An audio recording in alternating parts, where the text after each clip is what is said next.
Rama Rama Hare Hare Hare Hare Krishna Krishna Krishna Hare Hare Hare Rama Hare Rama Rama Hare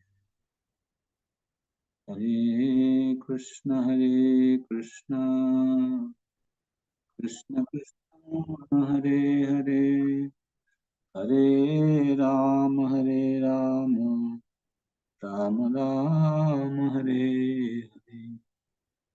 Hare Krishna, dear devotees. So we are hearing from Sri Chaitanya Mahaprabhu about the direct interpretation of Vedanta Sutra. So in today's discussion, we will be discussing about Mahavakya. What is that Mahavakya Sri Shankaracharya has accepted, and according to Chaitanya Mahaprabhu, what is Mahavakya? So today's main topic of discussion is Mahavakya. So before we continue with our today's discussion, let us recap what we have been discussing in the previous lesson. So Sri Chaitanya Mahaprabhu, when he was approached by the Mayavadi sannyasis, he opened his mouth. He wanted to explain to them that he is not happy to hear this indirect explanation of the Vedanta Sutra, or we can say even and distorted explanation of the sutras. So, in discussing Sri Chaitanya Mahaprabhu, he brought this point for discussion that according to Vedanta Sutra, Parinambad is accepted, means Brahma, he transformed his energy to form this creation. So this Shichai Jagat Rupe Pai Parinam.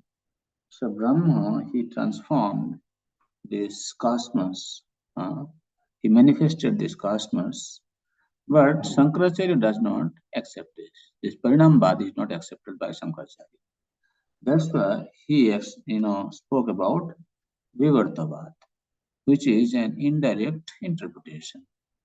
And so that means Shankaracharya, he does not accept that Lord Brahma has uh, um, many energies, multi-energies, and by his inconceivable potency, uh, he can still uh, manifest this cosmos without undergoing any transformation.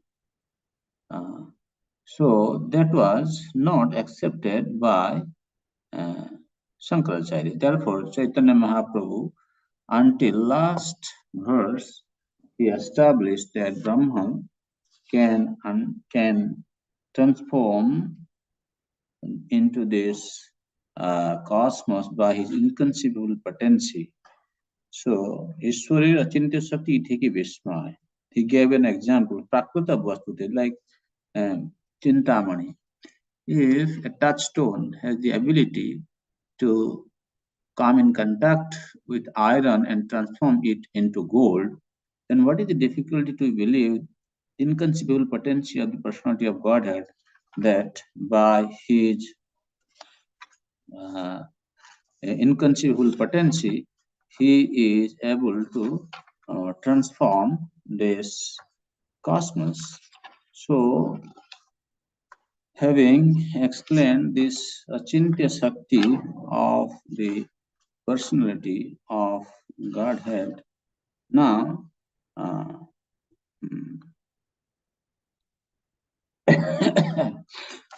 now he is going to start from text number 128 to 23 to establish this pranava is Mahavakya.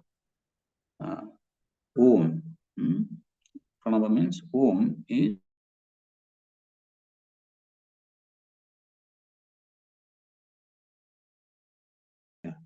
So now Mahaprabhu explains. We are in chapter 7, text number 128. Pranav से महावाक्य वेदेर निदान ईश्वर स्वरूप प्रणव सर्व विश्वधाम.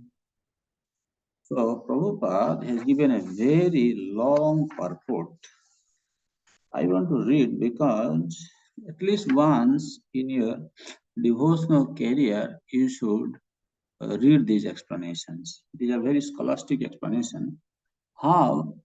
Why Brahma, this Pranav, Omkar, have been accepted as Mahavakya in the Veda. Uh, Mahavakya means it has all Vakyas in it. Means all other explanations are contained about the Sambandha Tattva, Videya Tattva, Prayojana Tattva, Jiva Tattva, about the Srishti Tattva. All statements are contained in this Pranava. That's why it is called Mahavakya. Okay, and Prabhupada, he has given a lot of reference from the Upanishads Vedas to establish why we accept Pranava as Mahavakya. When you have read this purport, then you will get some idea about what is Mahavakya and why we accept Pranava as Mahavakya. Pranava se Mahavakya Vedir Nidan Ishwar Swarup Pranav Sarva Vishwa Dham.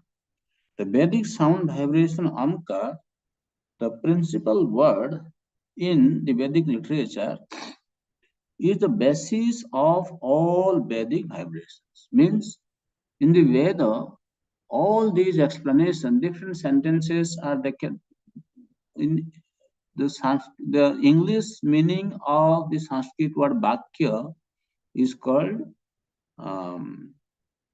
sentence. That means there are different explanations given in different sentences in the Vedic literature, and this pranava contains all those explanations in it.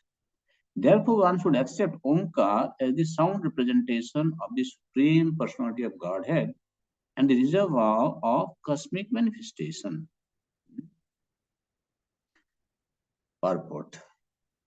In the Bhagavad Gita 8:13, the glories of Omkar are described as follows. Om ityaksaram brahman vyaharan mam anusmaran ya prayati tijandeham swajati paramam gatim.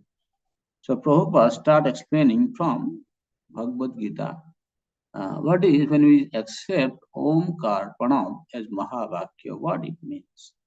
So here Omkar Pranav is explained as a direct representation of the Supreme Personality of God. Om iti ekaksharam vyaharan Brahma vyaharan mam anusmara. That means one who chants this Omkar, he is supposed to meditate on the Supreme Personality of Godhead Krishna, or we can say this Omkar represent Krishna. Mam anusmaran, Krishna is saying. That means in the Veda or in the Upanishads, all these statements which speaks about the personality of Godhead, by chanting pranam, one should know that those meditations are already included in pranava. That is the explanation. Therefore, if at any time of death one simply remembers Omkar, he remembers the Supreme Personality of Godhead and is therefore immediately transferred to the spiritual world. See, Veda is to sarvai rahama vedya. The goal of Veda is to know Krishna. So that means any explanation given in Veda to reach Krishna, same objective can be attained simply by chanting Omkar, means attain Krishna. Omkar is the basic principle of all Vedic mantras, for it is a representation of Lord Krishna.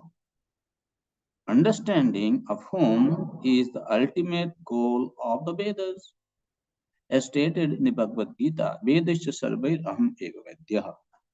Mayavadi philosophers cannot understand these simple facts explained in the Bhagavad Gita, and yet they are very proud of being Vedantis. Vedantis. Sometimes, therefore, we refer to the Vedanti philosophers as Vedantis, those who have no teeth. Uh, B means without, and Danti means possessing teeth.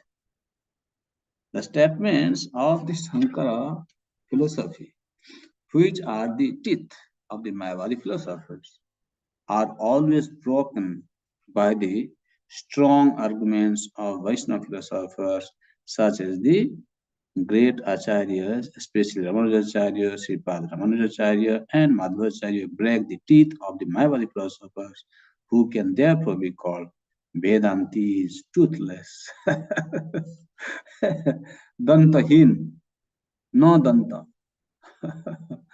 That means, actually, you will see at the end of today's explanation, the Mayavadi sannyasis, they were speechless after hearing direct explanation of the Vedanta Sutras from Chaitanya Mahaprabhu.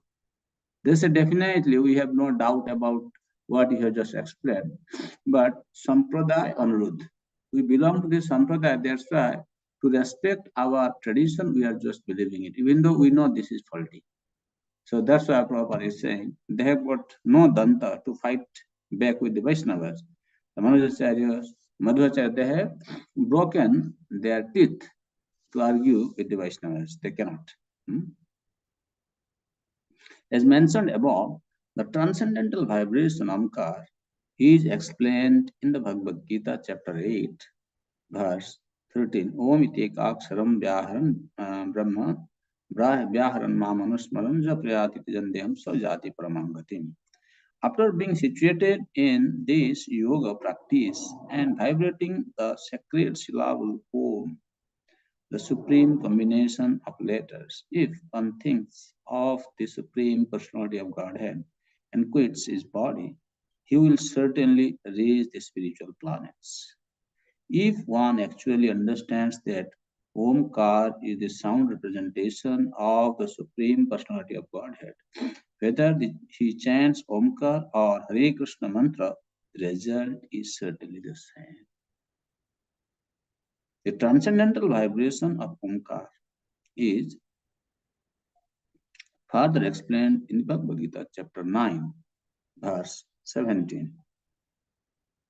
Pitahum asya jagato mata dhata pitamaha vedyam pavitram omkaro riksham yajurevacha.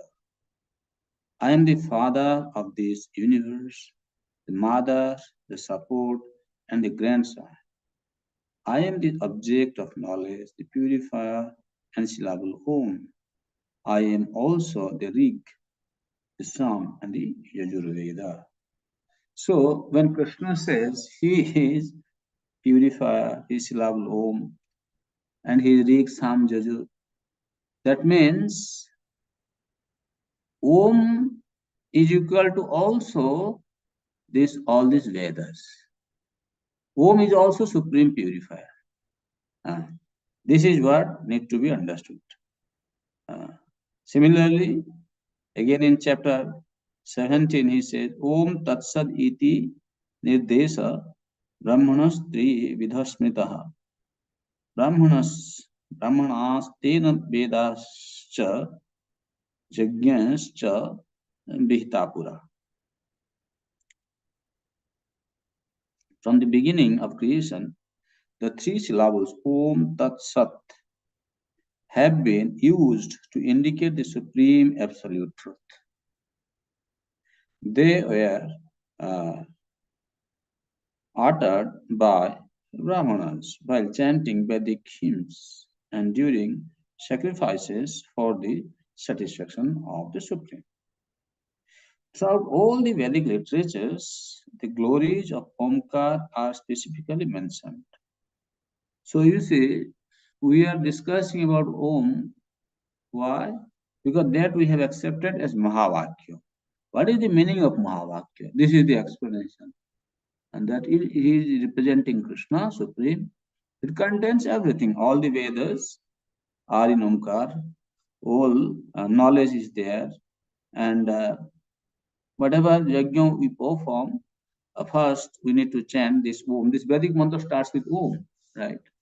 So in that way, this is how we are accepting it as Mahavakya. Further explanation is being given. Srila Jiva Goswami, in his thesis, Bhagavad Sandarbha, says that in the Vedic literature, Omkar is considered to be the sound vibration of the holy name of the Supreme Personality of God. Only this vibration of transcendental sound can deliver a conditioned soul from the clutches of Maya. Sometimes Omkar is also called the deliverer. Srimad Bhagavatam begins with the Omkar vibration. Om Namo Bhagavate Vasudevaya. Therefore, Omkar has been described by the great commentator Siddhar Swami as uh, Tarankura, the seed of deliverance from the material world. Since the Supreme Godhead is absolute, His holy name and His sound vibration Omkar are as good as He Himself. Chaitanya Mahaprabhu says that the holy name or Omkar, the transcendental representation of the Supreme Personality of Godhead, has all potencies of the personality of Godhead. Huh?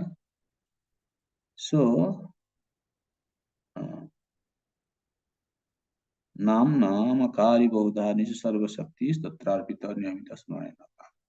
All potencies are invested in the holy vibration of the holy name of the Lord. There is no doubt that the holy name, the Lord, or Omkar is the Supreme Personality of God Himself. In other words, anyone who chants Omkar and the holy name of the Lord, Hare Krishna, immediately meets the Supreme Lord directly in His sound vibration, in His sound form. In the Narada Pancharatra, it is clearly said that the Supreme Personality of Godhead, Narayana personally, appears before the chanter who engages in chanting the Astakshara or eight-syllable mantra Om Namo Bhagavat Om Namo Narayanaya. A similar statement in the Mandukya Upanishad declares that whatever one sees in the spiritual world is all an expansion of the spiritual potential of Omkar. That means this cosmos, this uh, created world, is also coming from this Omkar. Everything is an expansion of the Omkar. So now I have a question to you. So here we are giving so much of explanation about Omkar, and Prabhupada he explains clearly. Anyone who chants Omkar and the holy name, the Lord Hare Krishna, immediately meets the Supreme Lord directly in the sound form. And like Omkar and Hare Krishna mantra are actually same. The Prabhupada says, Omkar is the sound representation of Supreme Personality of Godhead. Whether he chants Omkar or Hare Krishna mantra, the result is certainly the same. Okay. By chanting Omkar and chanting Hare Krishna, one gets the same result. My dear devotees, so from now, we should stop chanting Hare Krishna and we should start chanting Om, right? If you chant Hare Krishna, it is taking maybe 2 hours to complete 16 rounds. So now if you take Om, Om, Om, very quickly you can finish. So now you tell me what we should do.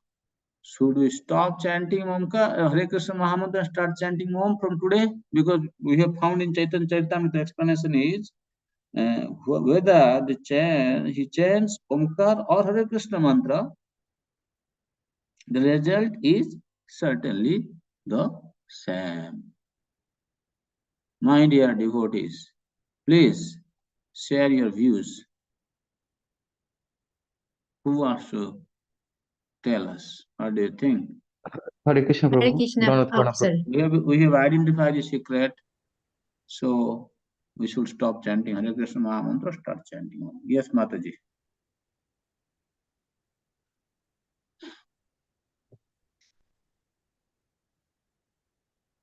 What happened? Hare Krishna Padmanabha Prabhu. I don't know whether my understanding is right or so, but I'm just going to try, because what I understand that Chaitanya Mahaprabhu is Yuga Avatar.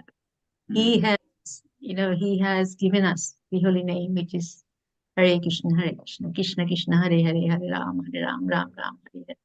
Here Srila Prabhupada is trying to explain it to us that I mean, in principle, they're both same. Mahankar and Hare Krishna Mahamantra same.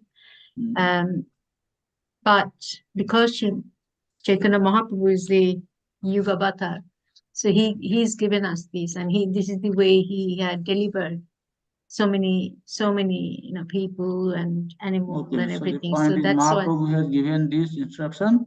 You just follow him, right? This is what you want to say. Yeah. Thank you. Okay. Krishna Prabhu. Yes, Nishinganidai Prabhu.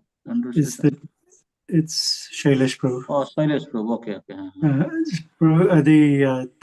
From what I understand, is the difference between chanting Omkar and chanting Hare Krishna Mahamantra is that Hare Krishna Mahamantra may be chanted without consideration of place or sitting arrangements recommended in the Bhagavad Gita, whereas Omkar is prescribed postures, astangas, etc.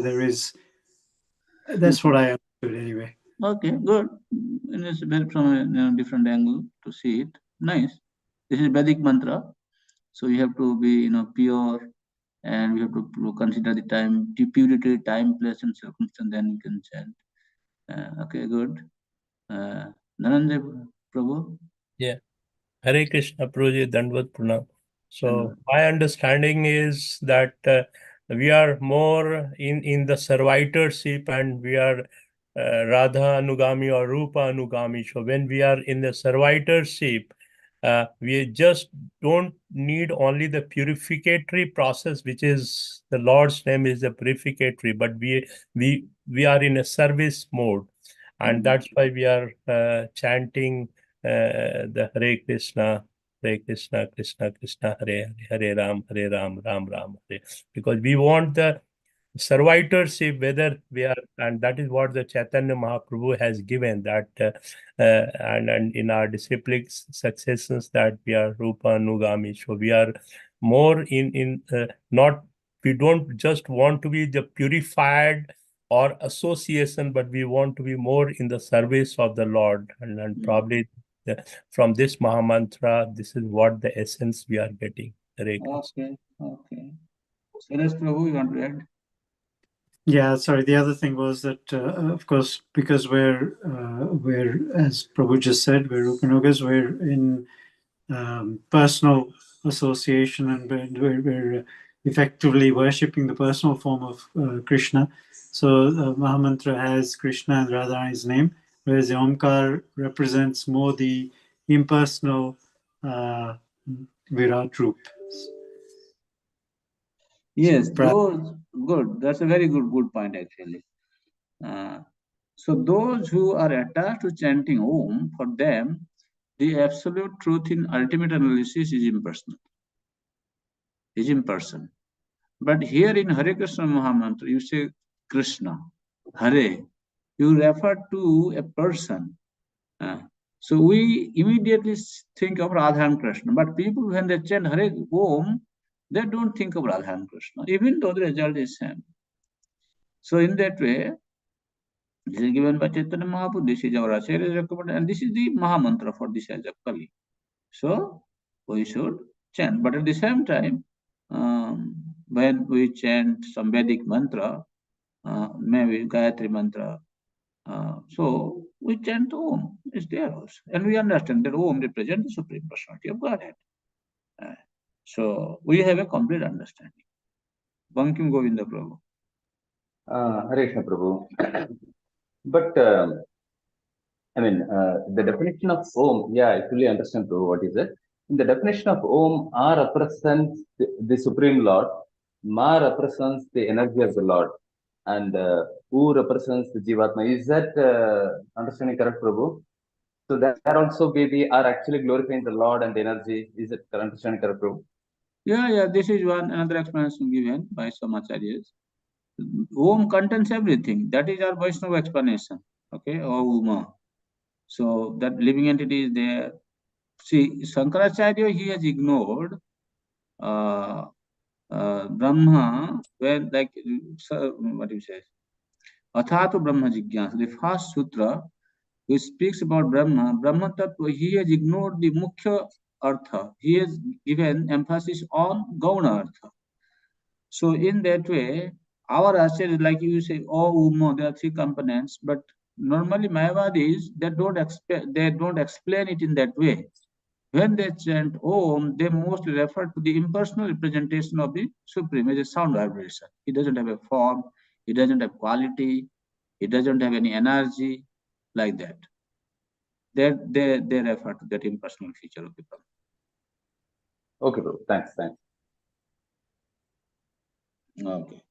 So then we continue. On the basis of all the Upanishads, Srila Jiva Goswami says that Omkar is the supreme absolute truth and is accepted as such by all the acharyas and authorities. Omkar is beginningless, changeless, supreme and free from deterioration and external contamination. Omkar is the origin, middle, and end of everything. And any living entity who thus understands Omkar attains the perfection of spiritual identity in Omkar. Omkar, being situated in everyone's heart, is Ishvara, the Supreme Personality of Godhead, as confirmed in the Bhagavad Gita. Ishvara Sarva Bhutanam Riddhasya Tishtati. Omkar is as good as Vishnu because Omkar is as all-pervasive as Vishnu. One who knows Omkar and Lord Vishnu to be identical no longer has to lament or hanker. One who chants Omkar no longer remains a Shudra but immediately comes to the position of a Brahmana. Simply by chanting Omkar, one can understand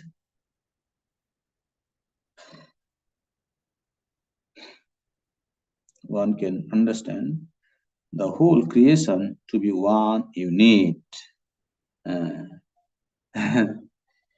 or an expansion of the energy of the Supreme Lord. Idam hi Vishwam Bhagavan Ivetaro Yoto Jagat Sthana Nirodha Sambhava. See, this Omkar from whom this whole creation, this whole cosmos has manifested. Jato Jagat Sthana Nirodha Sambhava, from whom the creation and annihilation of the cosmos take place. The Supreme Lord, Personality of Godhead, is Himself this cosmos. And still, He is aloof from it. From Him, only this cosmic manifestation has emanated. In Him, it rests, and unto Him it enters after annihilation. And who is that? That is Omkar.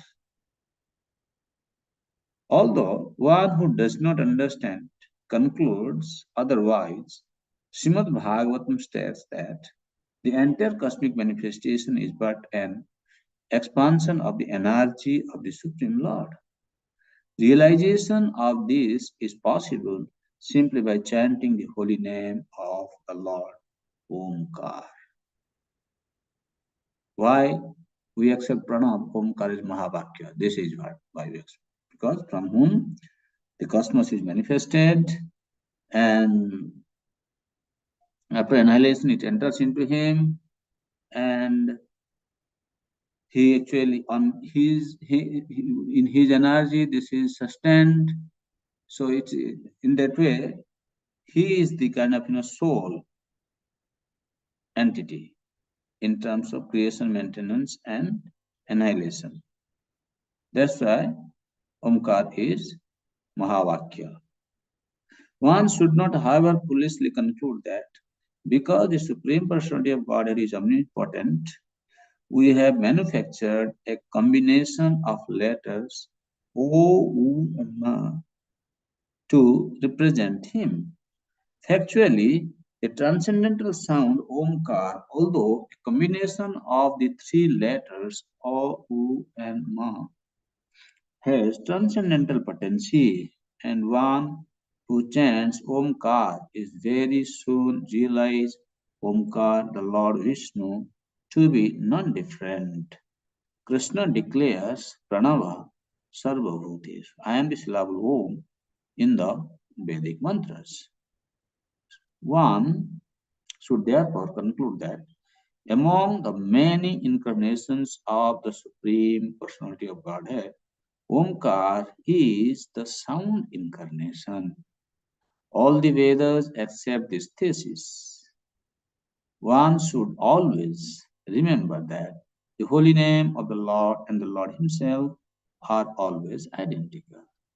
Abhinnatan Namanam. Since Omkar is the basic principle of all Vedic knowledge, it is uttered before one begins to chant any Vedic mantra, Vedic hymns. Without Omkar, no Vedic mantra is successful. The Goswamis therefore declare that Pranava Omkar is the complete representation of the Supreme Personality of Godhead, and they have analyzed Omkar in terms of its alphabetical constituents as follows. O Kare Nochyate Krishna Sarva Lokaika Nayakaha Ukarenochyate Radha Mokaro Jiva Vachaka. See, this is another O U Mo. Omkar is a combination of letter O Ma. O Karenochyate Krishna. The letter O, Kar, refers to Krishna, who is Sarva Lokaika Nayaka, the master of all living entities and planets, material and spiritual. Nayaka means leader. He is the supreme leader. Nitya, Nityanam, Chetanas, Chetana. The letter U, Ukar indicates Mati, Radharani, Ukaranachate Radha. The pleasure potency of Krishna. And Makara indicates the living entities. Makara, Jiva, Vachakaha. It indicates the Jivas. Thus, Om is a complete combination of Krishna, his potency, and his eternal servitors. In other words, Omkar represents Krishna, his name, fame, pastimes, entourage, explanations, devotees, potencies, and everything else pertaining to him. As Chaitanya Mahaprabhu states in the present verse of Sri Chaitanya Caritamrta, Sarva Vishwa Dham. Omkar is the resting place of everything, just as Krishna is the resting place of everything. Brahmano hi pratistham. The Mayavadi philosophers, see, this is why Omkar we accept as Mahavakya. Because the resting place of everything. Another explanation. Okay, why we accept it as Mahavakya. The Mayavadi philosophers consider many Vedic mantras to be the Mahavakya or principal Vedic mantras, such as Tattvamasi, Idam Sarvam Yad Ayam Atma, and Brahmedam Sarvam, Atmavedam Sarvam, and Neha Nanasti Kinchana. That is a great mistake. So this is the explanation of the Mayavadi. Actually, Shankaracharya, he has used these words of the Vedanta to establish his idea of non-dualism. Jiva, there is no difference between Jiva and Parambrahma. So he has accepted this as Mahavakya. Prabhupada is saying this is a great mistake. Only Omkar is the Mahavakya. All these other mantras that Mayavadis accept as the Mahavakya are only incidental. They cannot be taken as the Mahavakya or Mahamantra.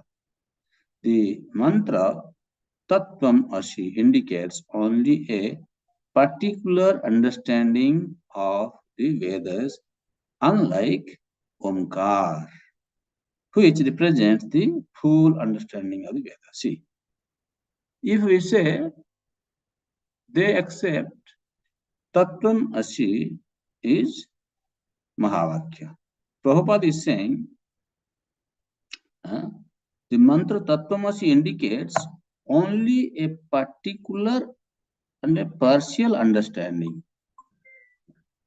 Just 1 minute. Haribol. So I'm in a class now. Okay.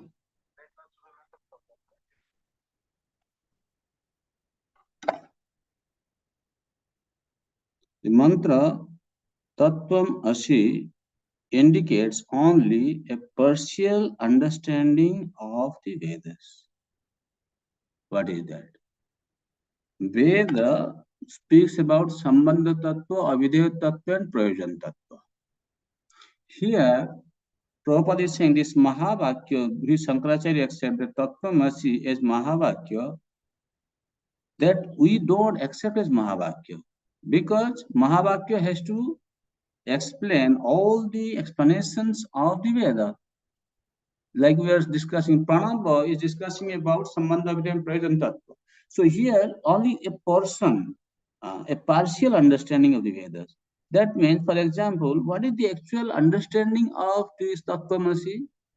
Mahaprabhu, Chaitanya Mahaprabhu, he has explained, Tat Tvam Asi, means you are his servant.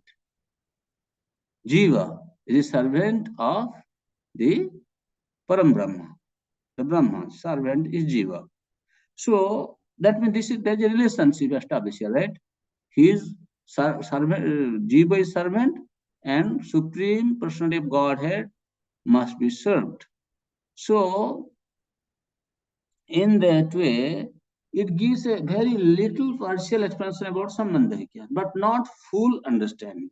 That's why he says in this Tattvamasi indicates only a particular understanding. This is the particular understanding of the Vedas, unlike Omkar. But Omkar gives total understanding about Sambandha, Avidya, and Prayojan Tattva, which represents the full understanding of the Vedas. Therefore, the transcendental sound that includes all Vedic knowledge is Omkar, Pranava.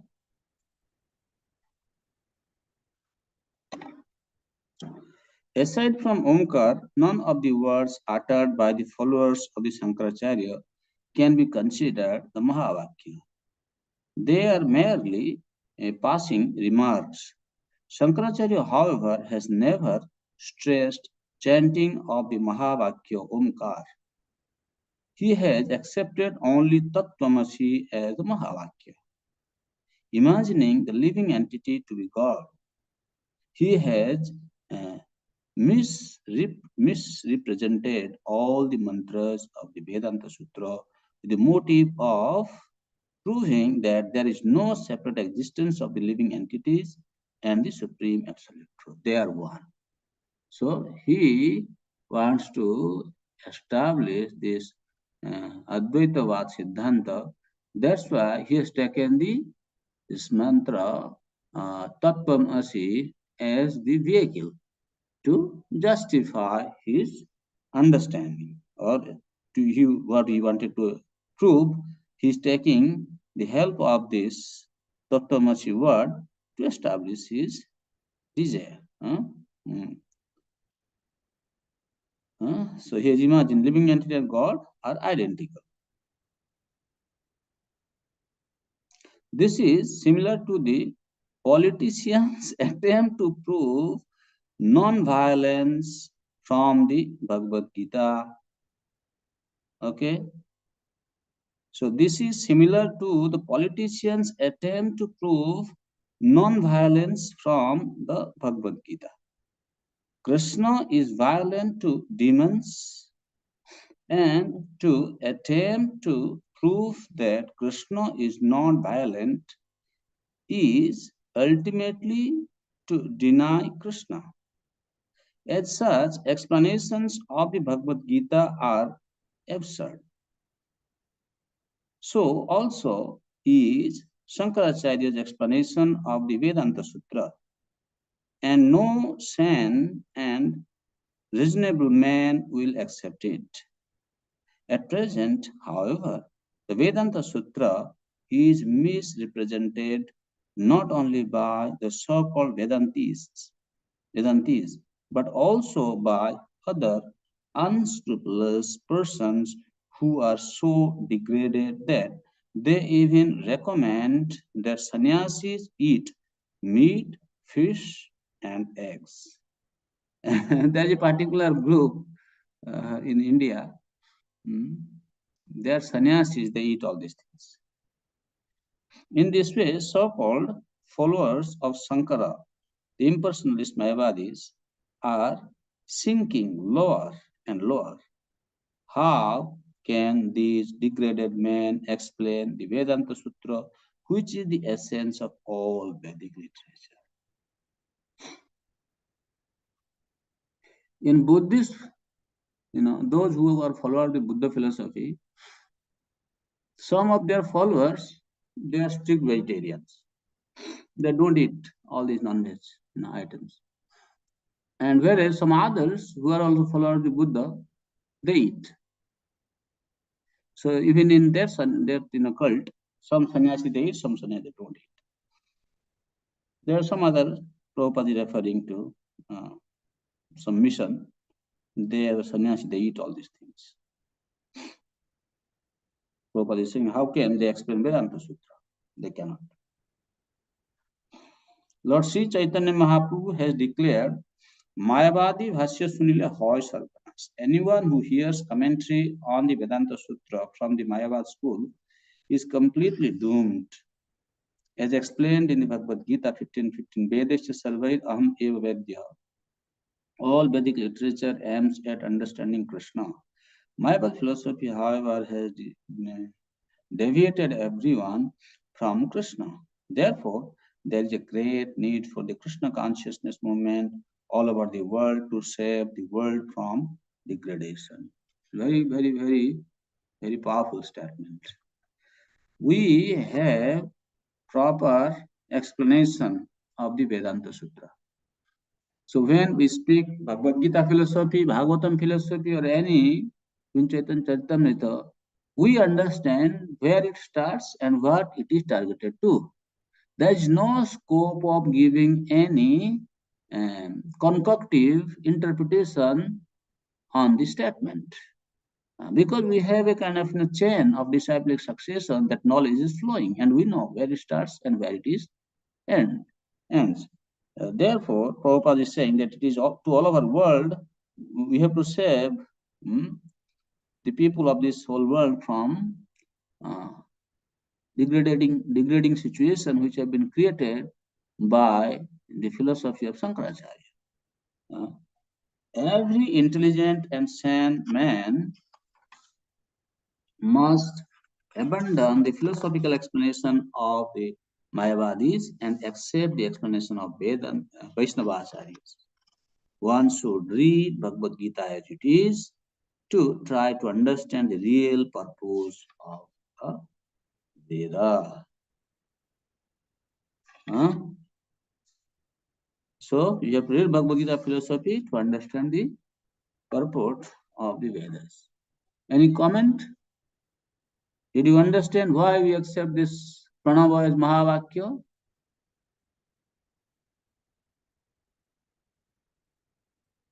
No comment. You have understood it.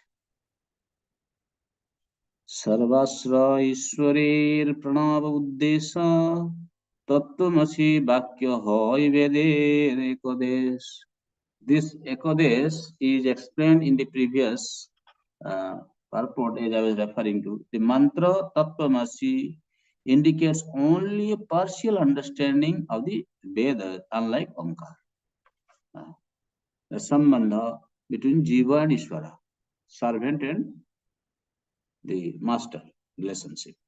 That's Ekudesh, means partial explanation. Therefore, it is said, it is the purpose of the Supreme Personality of Godhead to present Pranava Omkar as the reservoir of all Vedic knowledge. The words Tattvam Asi are only a partial explanation of the Vedic knowledge. Tattvam Asi means you are the same spiritual identity. Same, just one thing. But Pranava explains everything.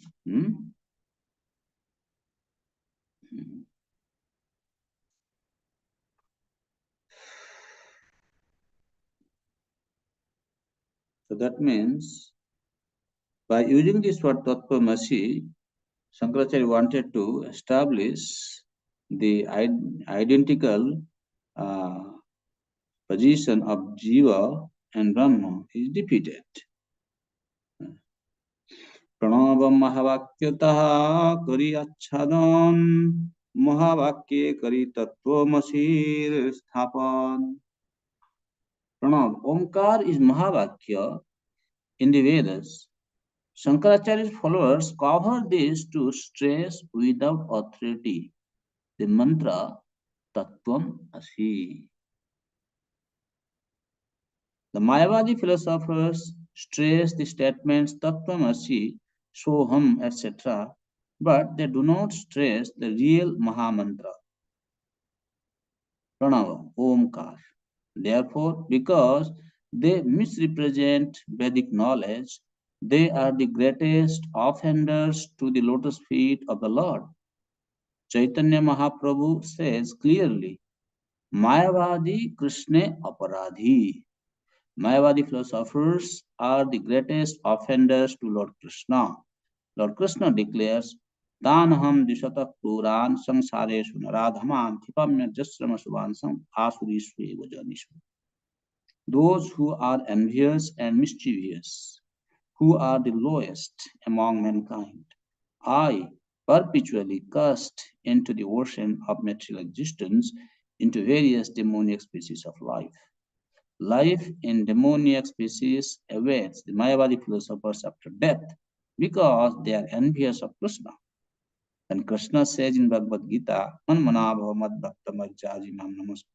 Engage your mind always in thinking of me, become my devotee, offer praises to me, and worship me. One demoniac scholar says that it is not Krishna to whom one must surrender.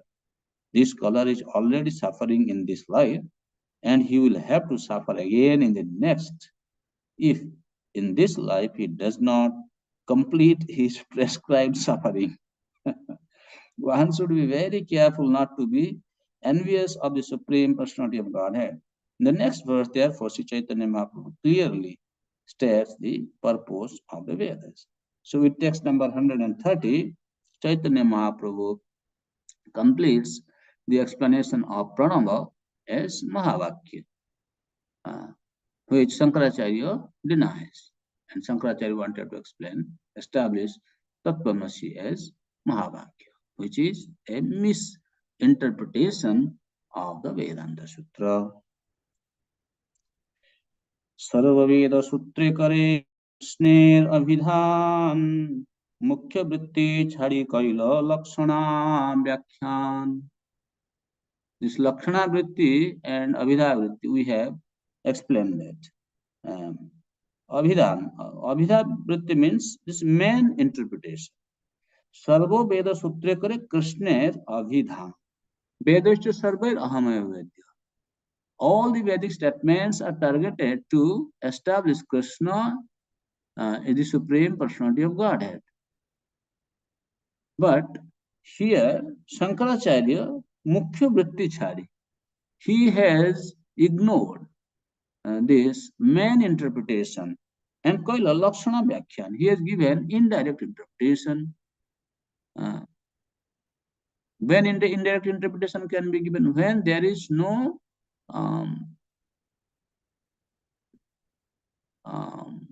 the explanation is not synchronizing with the direct meaning, then that time the indirect explanation is given. Just like we are giving other day example, Gangayam Ghosapalli. If we say directly, there is a village of the horses in the middle of Ganga, but it is impractical, right?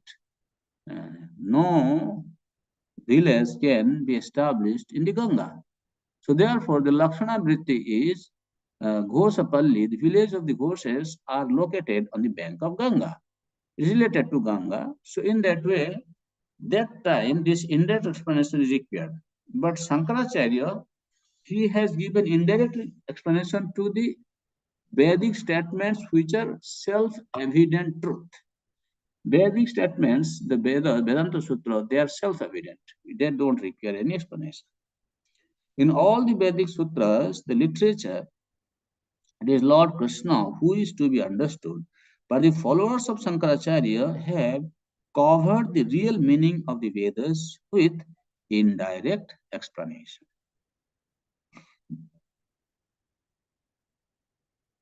Here he says, Sarva Veda Sutra Kare Krishna Abhidhan, Mukhya Vritti Chari Kaila Lakshana Vyakhyan. For example,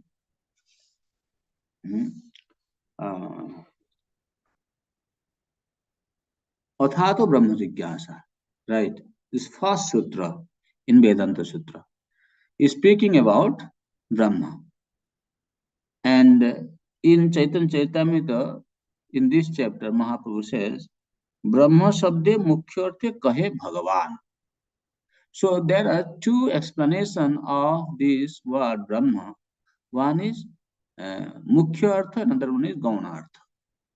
One is direct explanation, another one is indirect explanation. In direct explanation, the Brahma Sabda is referred to Bhagavan.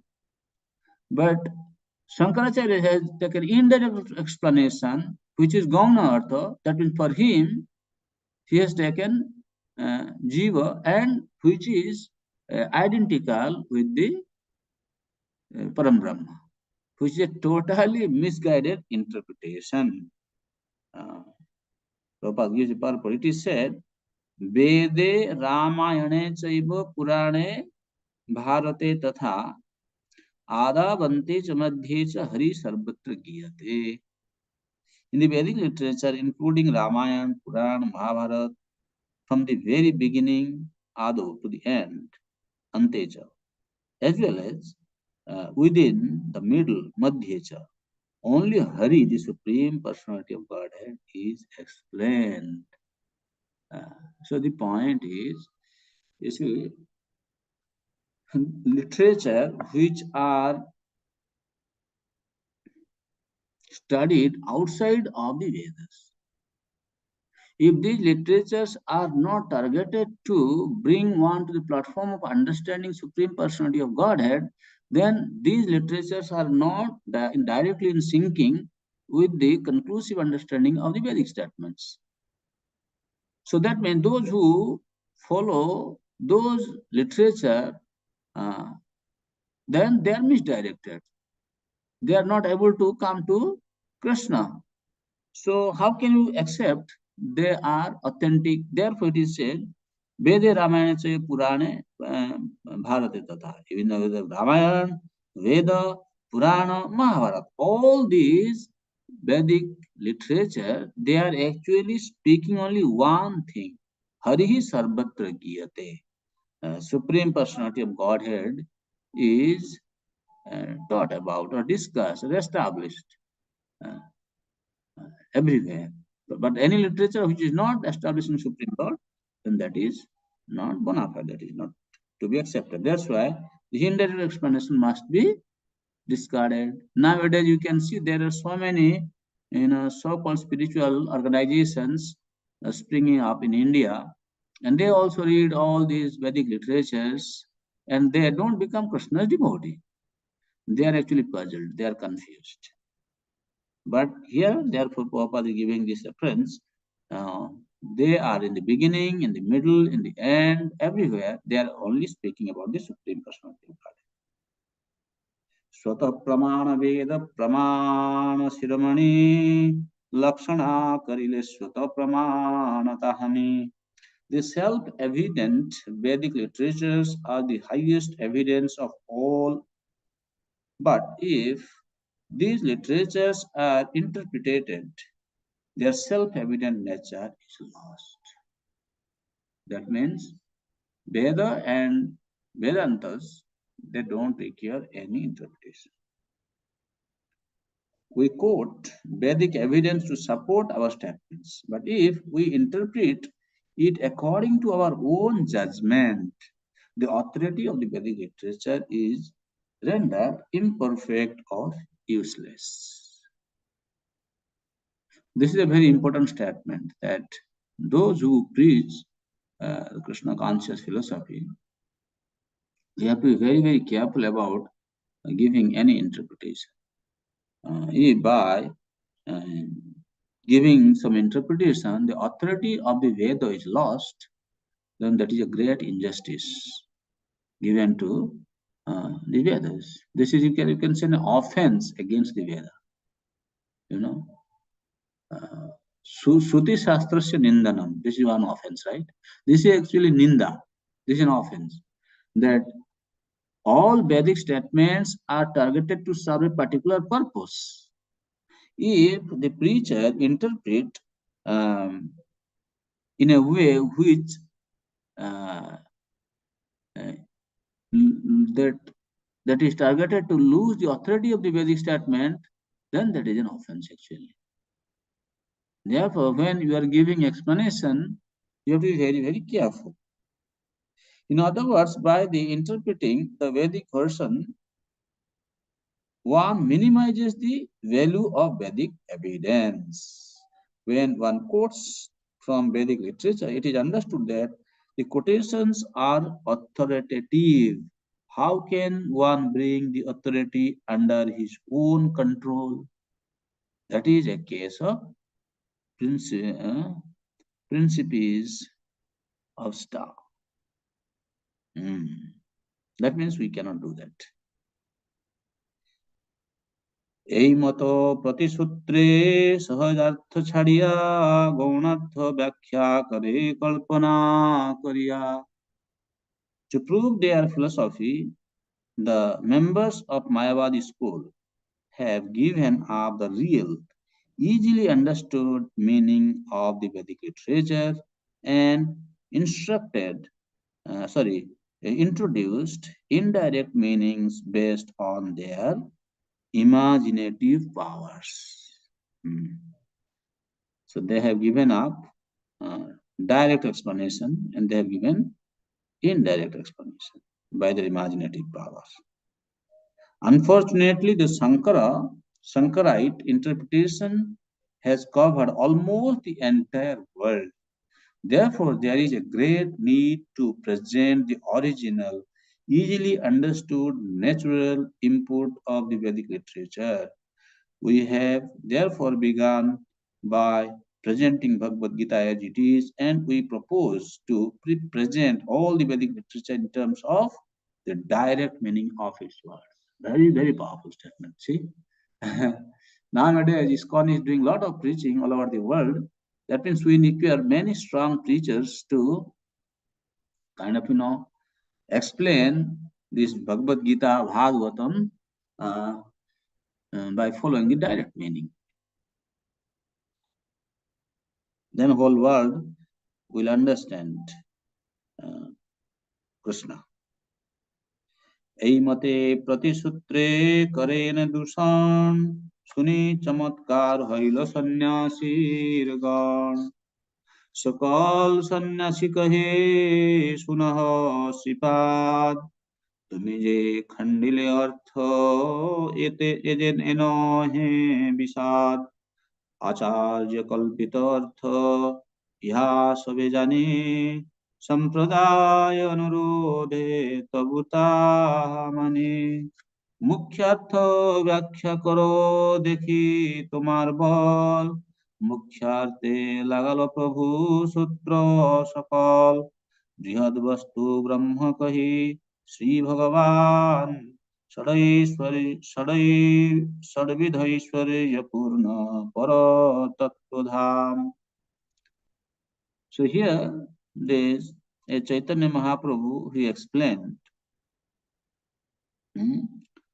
and he showed that there is fault in Shankaracharya's explanation.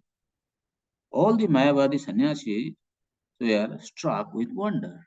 Because now, when Chaitanya Mahaprabhu explained, it is very clearly, it's like, it was like a clear sun. They were in darkness. So they were able to see everything. When they understood this, that Chaitanya Mahaprabhu's explanation was so brilliant, Sannyasi Sakal Kahe Sunav Sripad. After hearing the explanation from Sri Chaitanya Mahaprabhu, all the Mayavadi sannyasis, they came to Mahaprabhu, they say, Your Holiness, तुम्ही जे खंडिले अर्थ ये no है विवाद. Actually, there is no argument by our side. We are not in doubt that we have to defeat your argument, what you have explained. There is no doubt in us. Kindly know from us that we actually have no quarrel with your refutation of these meanings. For you have given a clear understanding of the sutras. So, what do you want? Acharya kalpita artha iha sabhe jani. We know Shankaracharya, our Acharya, has given a, misdirect, imaginative explanation. Kalpita artha. Sampradaya anurudhe tabu tahamani. When they are saying that we understand our Acharya has given an imaginative explanation, then if Chaitanya Mahaprabhu said, if you know he has given an imaginative explanation, why are you following them? Why don't you give it up? They saying, because Sampradaya anurudhe tabu tahamani. What to do? We are in this Sampradaya, then if we don't follow, then there will be chastisement from the higher authority. So what to do? We have to follow them. So we cannot discard it, because we have, see, when people join, this is what happens with the people who unknowingly join with some upper sampradaya. For example, there are some Sahajiya sampradaya who interpret Vaishnava Siddhanta in a very wrong way. Once somebody enters into their sampradaya, even though he knows that that is, a wrong path, they are not able to give up their practice, they are not able to come out. Because when they join with a pure mentality. They, okay, we want to follow, to realize Supreme, come to Him, serve Him. And somehow their mindset is set.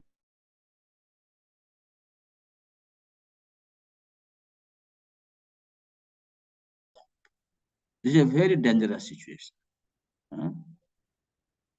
We know that all this word jugglery springs from the imagination of Shankaracharya, and yet because we belong to this sect, his sect, we accept it although it does not satisfy us.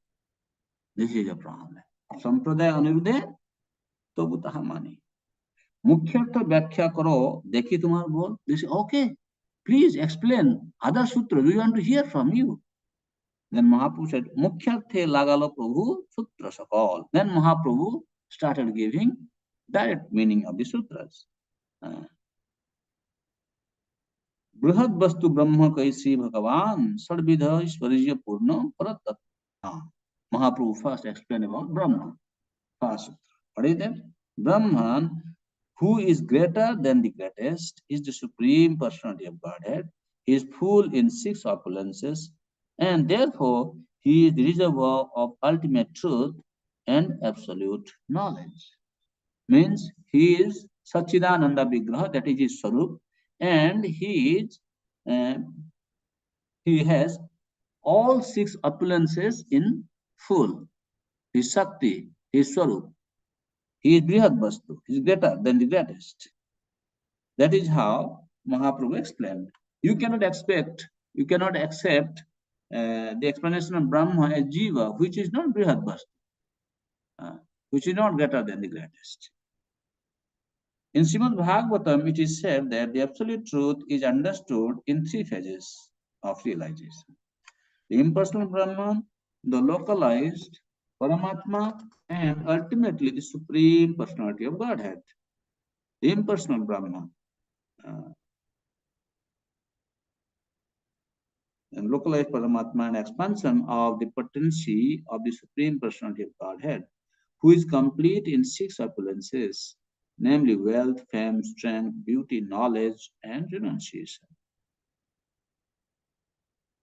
Since he possesses six opulences, the Supreme Person, the Personality of Godhead, is the ultimate truth in absolute knowledge.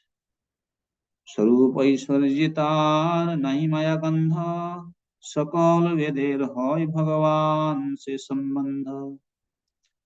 In his original form, the Supreme Personality of Godhead is full with transcendental opulences, which are free from the contamination of the material world.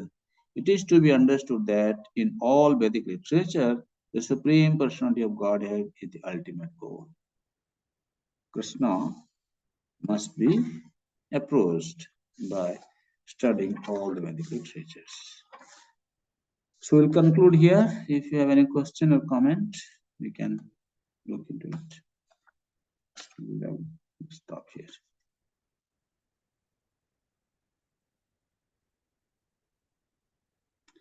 Yes, Silas Ji. Krishna Prabhuji, thank you for a heavyweight philosophy class again today. So I have a question. Generally speaking, whenever Prabhupada refers to Brahman, it is generally the impersonal form of Krishna that is referred to as Brahman. Generally, I think, or is that a misunderstanding I have? And here, no, that is correct. Generally, here Caitanya Mahaprabhu says that Brahman, who is greater than the greatest, is the Supreme Personality of Godhead.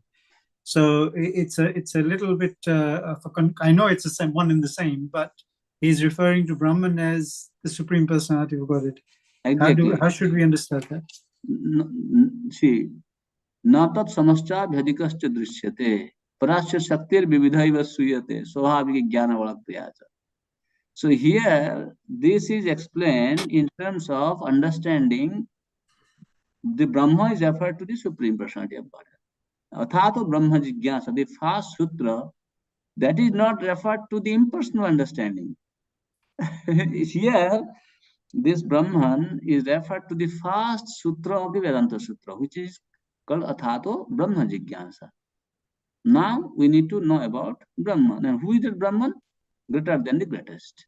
Parasya Shakti Vividha Shriyate. Natat Samasta Vyadikastu Drishyate. This is what nobody is equal to or greater than him. That is Brahman actually. He is a person. It is referred to him from the first sutra of Vedanta Sutra. That's why he is explaining like this. Thank you, Prabhu. Parika Mataji, who just joined? We are now about to end our class. Srigarva Prabhu, why you are late today? You should come before. You know our time. Sadhu. Palika Mataji. Hare Krishna Prabhu, thank you very much for the wonderful class. My understanding is just, Shankaracharya has explained this way by the direction of Krishna.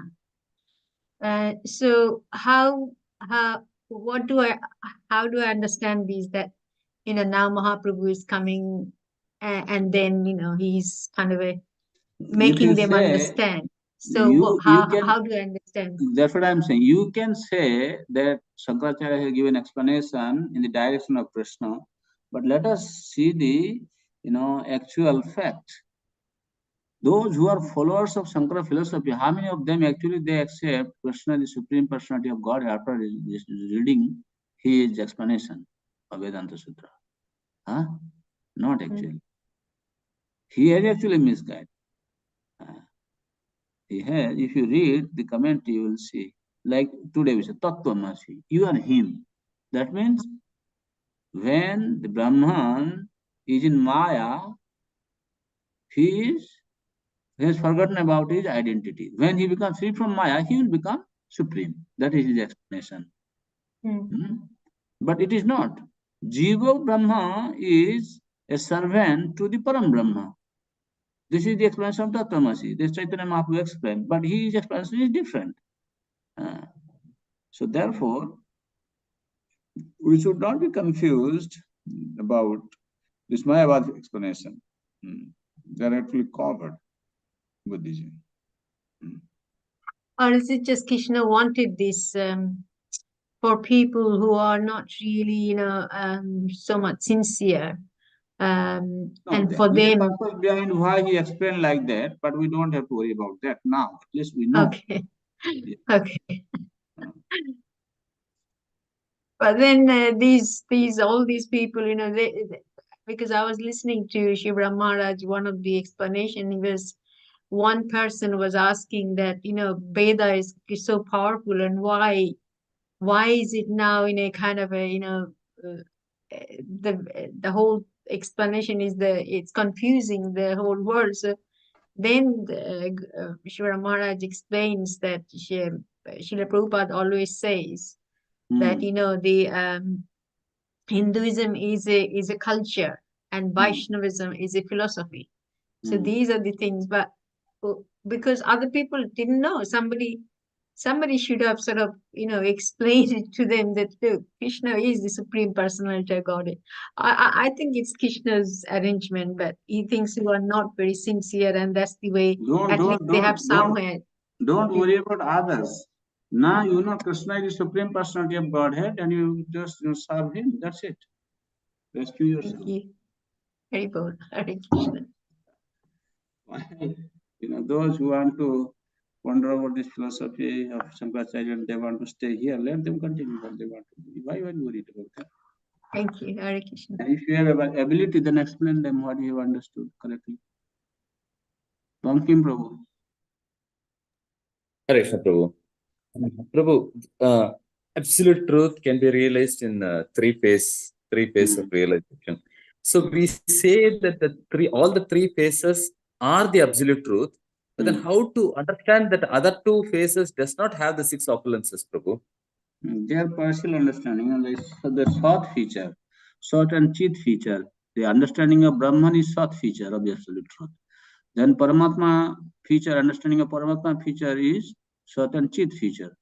And Bhagavan realization is Sat, Chit and Ananda feature. That's why that is complete. Okay, Prabhu. Paramatma is mostly, playing a neutral role. Right? He is there, as Paramatma. He doesn't, do so much of activity as you see Krishna. With Krishna, that's why the devotees, they play with him, they joke with him, they, go to herd the cows with him. Have you ever heard? Paramatma was going to some place with his, devotees to herd the cows. Have you ever heard of this? No Veda explained like this. So he's just most a neutral observer. That's why Sat and Chit aspect, eternal, and some knowledge is there. But Ananda aspect is only realized in Bhagavan feature. Thanks, Prabhu. Hare Krishna, Krishna Krishna, Hare Hare, Hare Ram, Ram Ram, Hare Hare. Vancha Kulpatarur Hascha Kripa Sindhu Bhevcha Patitanam Pavnebhyo Vaishnavibhyo